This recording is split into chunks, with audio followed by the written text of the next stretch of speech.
रात के 1:30 बजे क्यों किया हमने 1 बजे? वो तो सबसे अंधेरा होता है, सबसे मुश्किल होगा। जब भारत ने ऑपरेशन सिंदूर के तहत दुश्मन की छाती पर चढ़कर उसे धूल चटाई और एक भयंकर जंग को पूरी दुनिया के सामने शानदार तरीके से जीता, तब से लेकर आज तक एक ही सवाल सबके जहन में कौंध रहा था। सवाल ये कि आखिर भारत ने 7 मई की तारीख को ही क्यों चुना और हमला करने के लिए रात के उस सबसे घने अंधेरे ठीक 1:30 के वक्त को ही क्यों मुकर्रर किया? आखिर क्या था इस समय का असली लॉजिक? वो कौन सा गहरा राज था जो इस तारीख और समय के पीछे छिपा था? इन सवालों पर पूरी दुनिया में अटकलें लगाई जा रही थी, लेकिन अब खुद भारत के chief of defence staff general Anil Chauhan ने इस सबसे बड़े राज से पर्दा उठाकर दुनिया को हैरान कर दिया है।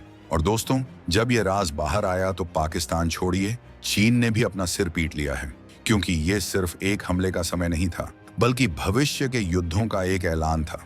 हम आपको बताएंगे इस धमाकेदार खबर की पूरी कहानी, तो बने रहिएगा वीडियो पर। और इस संबंध में आपके जो भी विचार हों कमेंट में लिखकर जरूर बताइएगा। तो चलिए कहानी को ठीक वहीं से शुरू करते हैं जहां से इस महाअभियान की नींव रखी गई। 7 मई की रात जब पाकिस्तान के हुक्मरान और फौजी जनरल गहरी नींद में सो रहे थे, तब भारत के वॉर रूम में अंधेरा नहीं बल्कि एक नया इतिहास लिखने की तैयारी चल रही थी। रात के ठीक 1 बजने वाले थे। कंट्रोल रूम में एक अजीब सी शांति थी, लेकिन हर धड़कन में एक तूफान छिपा था। अचानक एक आवाज गूंजती है, all assets are in position, execute phase 1। और इसी एक लाइन के साथ भारत के सबसे घातक लड़ाकू विमानों ने अंधेरे को चीरते हुए सीमा पार कर ली। ये कोई साधारण हमला नहीं था, ये एक ऐसा कोऑर्डिनेटेड स्ट्राइक था जिसमें एक ही समय पर कई अलग अलग ठिकानों को नेस्तनाबूद करना था। पाकिस्तान के एयर डिफेंस सिस्टम और रडार्स को इस बात की भनक तक नहीं लगी कि भारतीय बाज उनके आसमान में मंडरा रहे हैं। उन्हें लग रहा था कि उनका चीनी एयर डिफेंस सिस्टम उन्हें बचा लेगा, लेकिन उन्हें यह नहीं पता था कि भारत ने उनके सिस्टम को एक्टिवेट होने से पहले ही अंधा, बहरा और गूंगा कर दिया था।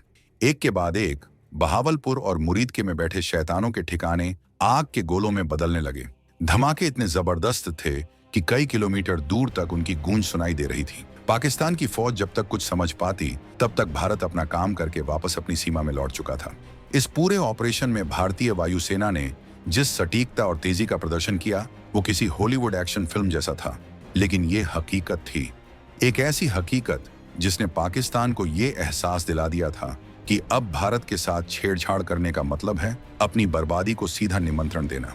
लेकिन असली सवाल ये था कि आखिर भारत ने आधी रात का 1 से 1:30 का ही वक्त क्यों चुना? आखिर 7 मई की तारीख में ऐसा क्या खास था?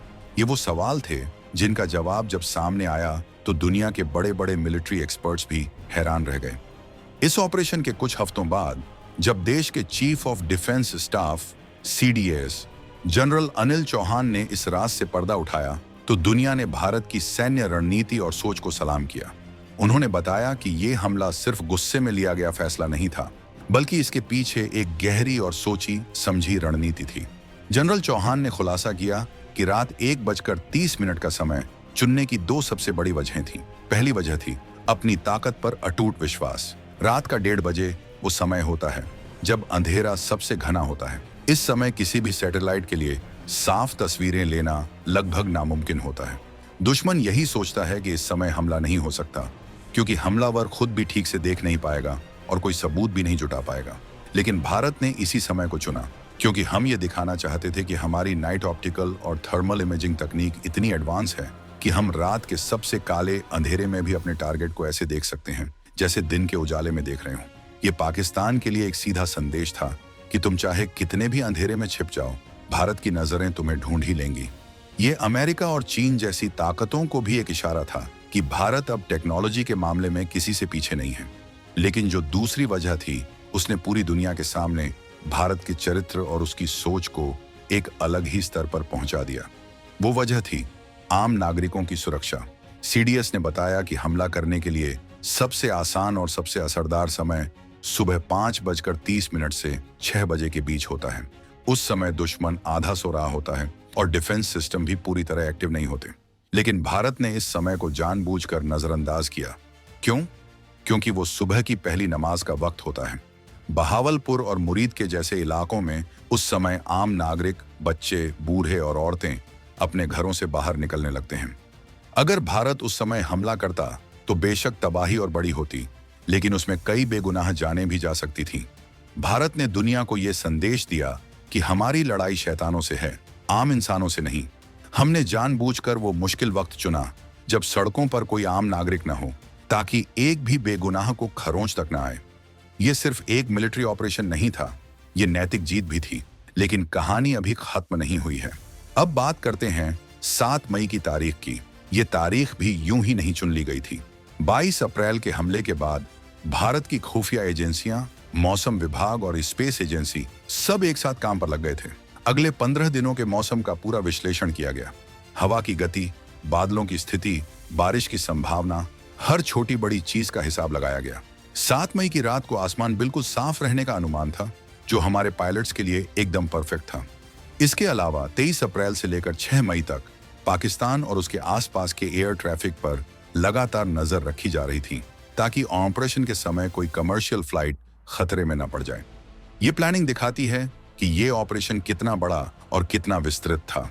लेकिन इस ऑपरेशन की सबसे बड़ी और सबसे डरावनी बात जो अब सामने आई है, वो ये है कि ये सिर्फ वायुसेना का ऑपरेशन नहीं था। उरी और बालाकोट स्ट्राइक से अलग ऑपरेशन सिंदूर भारत की तीनों सेनाओं का एक संयुक्त महाअभियान था। वायुसेना जहां आसमान से आग बरसा रही थी, वहीं जमीन पर भारतीय सेना के स्पेशल फोर्सेज किसी भी आकस्मिक स्थिति के लिए तैयार बैठे थे। लेकिन सबसे बड़ा दांव खेला था भारतीय नौसेना ने। खुफिया रिपोर्ट्स के मुताबिक ऑपरेशन के दौरान भारतीय नौसेना को जम्मू और पंजाब के सेक्टर्स में तैनात कर दिया गया था। ये एक अविश्वसनीय कदम था, क्योंकि ये इलाके समुद्र से बहुत दूर हैं। दरअसल ये भारत का प्लान बी था। अगर पाकिस्तान की तरफ से कोई बड़ी जवाबी कार्रवाई होती या ऑपरेशन लंबा खिंचता, तो नौसेना को जमीन से ही लंबी दूरी की क्रूज मिसाइलों से इस्लामाबाद और रावलपिंडी पर सीधा हमला करने का आदेश था। ये एक ऐसी तैयारी थी जिसकी भनक न चीन को लगी न अमेरिका को। ये पाकिस्तान के लिए एक ऐसा जाल था जिसमें वो फंसता तो उसका वजूद ही मिट जाता। अब जरा सोचिए, पाकिस्तान के जनरलों पर क्या बीती होगी। आधी रात को उनके ठिकानों पर हमला होता है, उनका एयर डिफेंस सिस्टम सोता रहता है, और जब वो जवाबी कार्रवाई की सोचते हैं तो उन्हें पता चलता है कि भारत की नौसेना भी मिसाइलें ताने खड़ी है।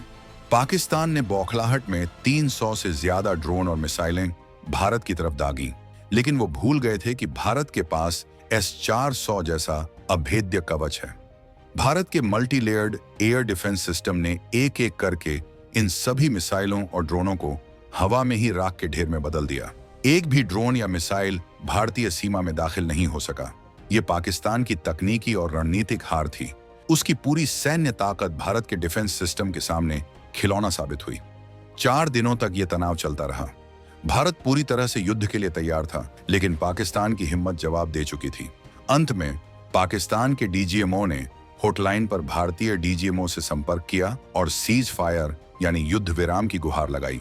ये उस नए भारत की ताकत थी जिसके सामने दुश्मन को घुटने टेकने पर मजबूर होना पड़ा। ऑपरेशन सिंदूर सिर्फ एक बदला नहीं था, ये भविष्य के युद्धों का एक ट्रेलर था। ये चीन और पाकिस्तान दोनों के लिए एक चेतावनी थी कि भारत अब चुप बैठने वाला देश नहीं है।